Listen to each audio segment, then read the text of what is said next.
So, you want to bag your Toyota Mark III Supra.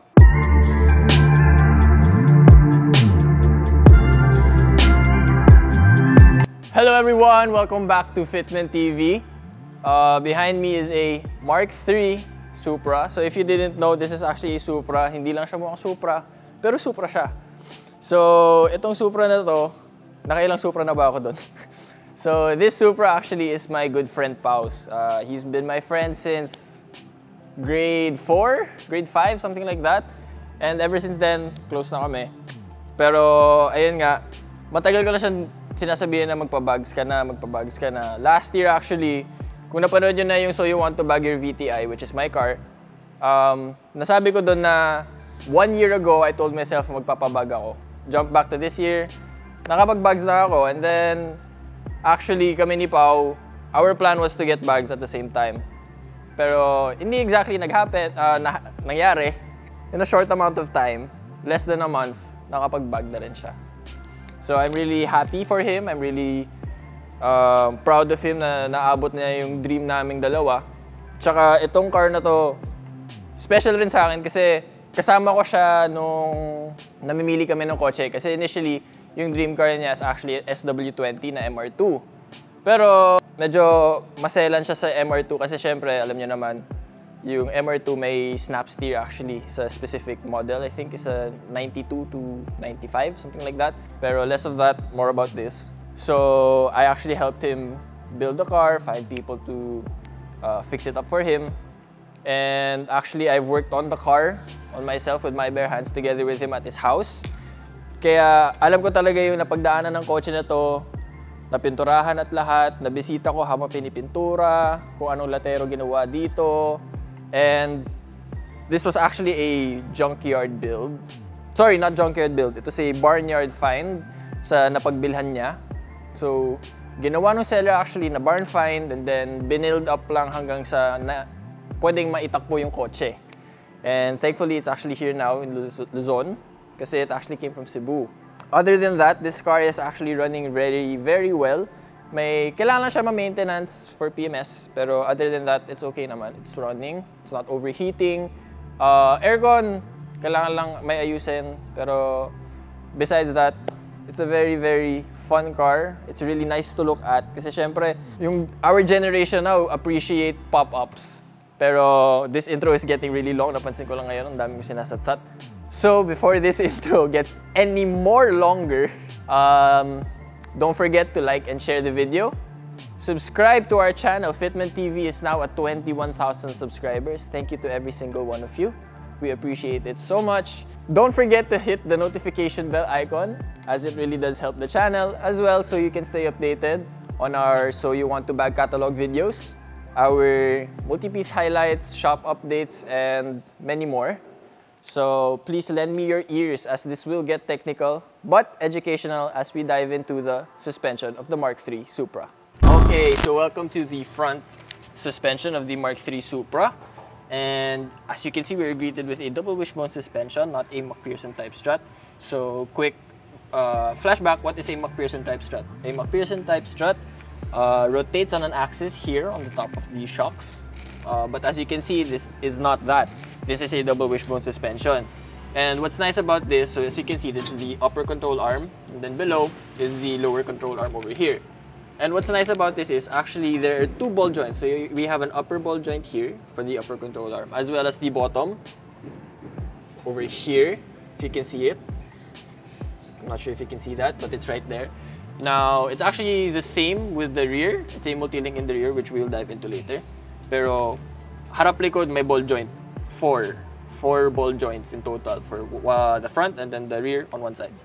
So anyways, this is all. We also have a stabilizer link over here that attaches to the sway bar. But upon road testing, we ordered a new stabilizer link. As you can see here, it's off. Kasi bumaklas na siya sa ball niya. Pero it's not. Hopefully, we can source a stabilizer link as soon as we can. Ngayon, as you can see, this is our bag. This is a double bellow fat bag. Ngayon, clearance. As you can see naman here sa side, wala ka naman mababangga dito kasi it's empty. Sa likod naman, I can still fit my finger slightly through. Pero we check clearances with the wheels and the bag itself to the engine bay. Okay naman siya. So, as we always say, yung mga double wishbone suspension actually has auto camber. So, as you lower the car, it cambers in more. So, with this having auto camber, we were kinda scared for the clearance at the back. Pero thankfully, with a double bellow na fat bag, hindi naman siya lumapit sa inner wall. And there's a lot of clearance pa to fit my fingers through the whole thing.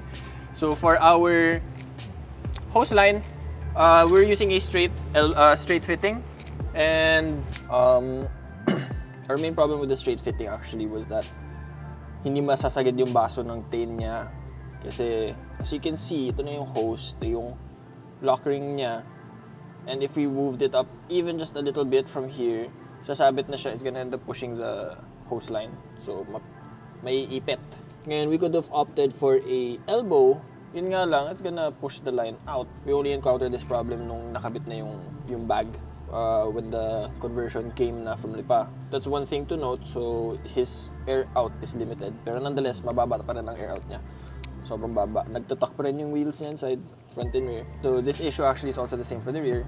Pero besides that, clearances are good. We just have to sort out the stabilizer link. And aside from this, there are no other problems. Kaya I think it's safe to say that we can move to the rear section of the car, so I'll see you there.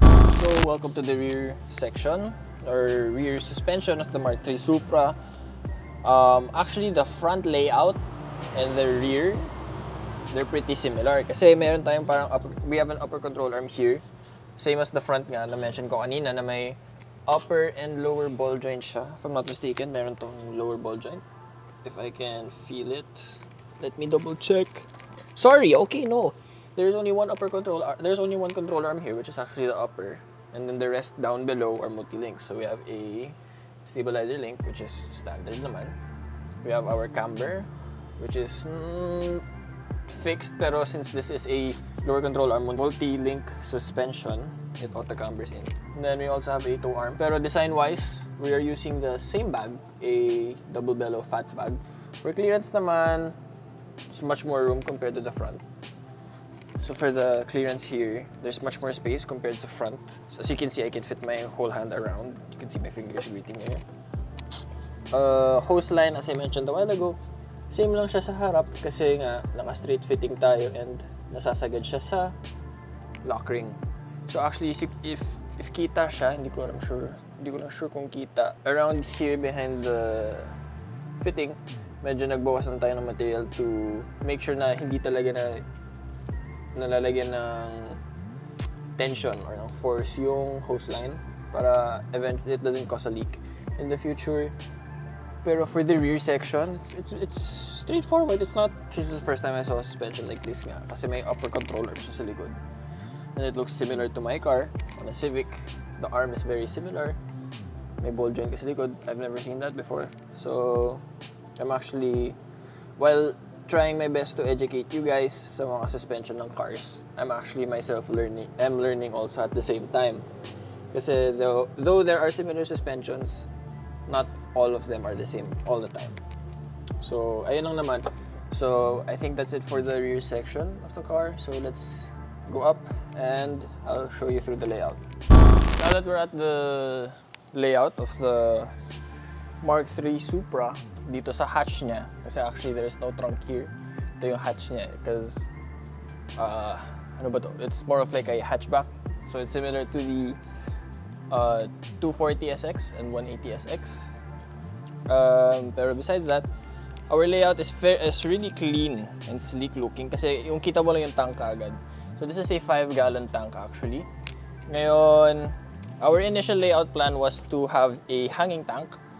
Gagawan sana namin ng parang strut bar here that goes across here. Pero yun lang, there is a ginagamit natin yung pag-stand ng hatch kasi namatay yung struts ni Pao. So if I didn't mention yet, yung may-ari ng kotse na to is actually my best friend Pao. So we've been friends since grade school, if I'm not mistaken. So I know this car really well next to him kasi I actually worked on his car with him. Itong buong trunk na to, napagawa niya within the 2 years of owning it kasi wala, it was more or less a barn find from the person that he bought it from. Tapos inayos lang para mapatakbo and then shinip dito from Cebu. So ginawa yung trunk, and then for his layout, we actually made them a new and fresh trunk board. So this is new wood, new carpet. So our system is actually tucked here behind. So our main reason why we put it here was it's a hatchback. So noise will be very much heard from inside the cabin kasi you're open back eh. So maririnig mo lahat. So as much as possible, we tried to place the compressor in a hidden place, as far as possible from the driver. So it's towards here, it's the back. Then we have our system and valve here in the front. So like I said, our tank is a 5-gallon tank. Yun lang. The only downside kapag nakababa yung tank kasi kita lagi ang ruta ng hose. So you can see we have a pressure switch here, and then it goes down, yung wiring kita. Our tank sensor, kita rin yung wire. Our hose line from the compressor to the tank, kita. Pero nonetheless, it still looks clean kasi nga the carpet naman is black and our hoses are black as well. So they blend in, especially pag night, di mo naman talaga mapapansin. Tulad ngayon, gabi siya. It's actually nighttime right now. And di siya gaanong kahalata, especially that yung ibang panels are actually dark colored. So our initial plan, like I said kanina, was actually to fabricate him something like a strut bar kasi underneath this is actually the strut tower na yung pinagmamountan ng shocks. So one downside to that kasi is tatanggalin tong buong panel na to, this one if you can see it over here. And then mababawasan pa siya ng sunshade. There is actually a shade here that slots into these notches over here that you can pull out. Ngayon, syempre dito, we try to utilize as much as the stock components na magagamit pa rin siya. And we didn't want to take away naman yung sunshade niya that actually came with the car in this stock. So this is a 1988 A70 Supra Mark III. And sayang naman talaga, kahit hindi gaanong kaganda yung condition ng sunshade, it's still usable and functional. Pero other than that, our layout is pretty straightforward. So I'll see you back at the side of the car. So now that the car is actually started, since we're already up, let's actually air up its max height. So please do note, since we did talk about the under chassis, si Pao is actually running a Tain Flex Z coilover. So we have full adjustability on dampening and height. So let's air up the car now.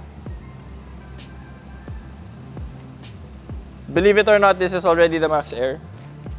Nadagdagan lang siguro ng half a finger. So this is now 2.5 fingers high sa clearance for the fender. So that's around 45 millimeters more or less. For the rear, we're sitting at probably 4.5. So nadagdagan siya ng a finger and a half compared to kanina sa P2. And actually, let's air out the car now.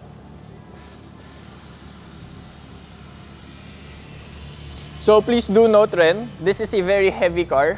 Yung kaha niya napakabigat. So yung pressure niya actually sa app is reading really high kasi nga mabigat, especially for the front. So we're fully aired out now. These are 18s. Please note that these are 18s. We are very much tucked in because these are the specs ng wheels. These are actually 18 by 8 and then 18 by 9 plus 45 if I'm not mistaken. So we are tucking heavily in the front as well as the back. But let's talk about one of the front.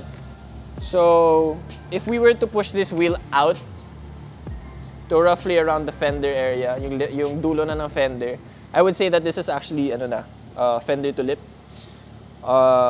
So yung OEM wheels na actually na in the works of 3-piece conversion, gagawing 19 by 9 squared, and he will be running a stretch setup. He'll be using 225 40 or 35 R19 tires, and that will make the wheel poke out much more compared to this, and hopefully give us a fender to lip flush look para pogi talaga ang drop. Pero sa ngayon, he's really happy with the winnings because these wheels actually he thought of buying, but it was kinda past his budget nung time na yun. Pero Kyle actually ended up buying it, and he was very nice enough to lend it to Pao for the time being habang ginagawa yung wheels niya. So for the rear naman, Heavily tucked rin compared sa front. Pero this also, if it was pushed out, fender to lip. So, as I said kanina, 19x9 squared setup ang goal for the OEM 3-piece conversion. So ito naman, this is an 18x9, sorry. Plus 45 if I'm not mistaken. So it's still tucked in kasi malapad actually ang ano nito, ang wheel well. And yeah, this is how it looks aired out. It's a very nice car. Pau, I love what you have done. I can't wait for more. Especially I know that the plans are. Pero hopefully we get to document this as it builds up, as the 3-piece wheel comes to life, na naisalpak na for test fitting and stuff like that. Eventually, once he has budget again, magpapakits din siya. Pero sa ngayon, this is actually a fresh coat of paint. Wala pa siyang 3 months yata, more or less. And maganda yung quality ng paint. Anzal to. Hindi nyo alam. Anzal yung base coat, pati clear coat. Pero other than that, Pao, I'm really proud of you. I'm really happy for you. At saka, alam mo naman, mas nakaka-excite talaga sa tropa kapag kotse nila kumpara sa kotse mo. For some reason, if I'm not the only one, I feel like I'm not the only one naman that feels that way. Pero nonetheless, I'm really happy for my friend. And it's very heartwarming. Tsaka, ayun nga, kasi napagdaanan ko lahat ng kotse kasama ni Pao. Pero before this gets any more emotional, don't forget to like and share the video. Subscribe for more. Don't forget to click on the notification bell icon as it does help a lot. And this has been Fitment TV, and we'll see you on the next one.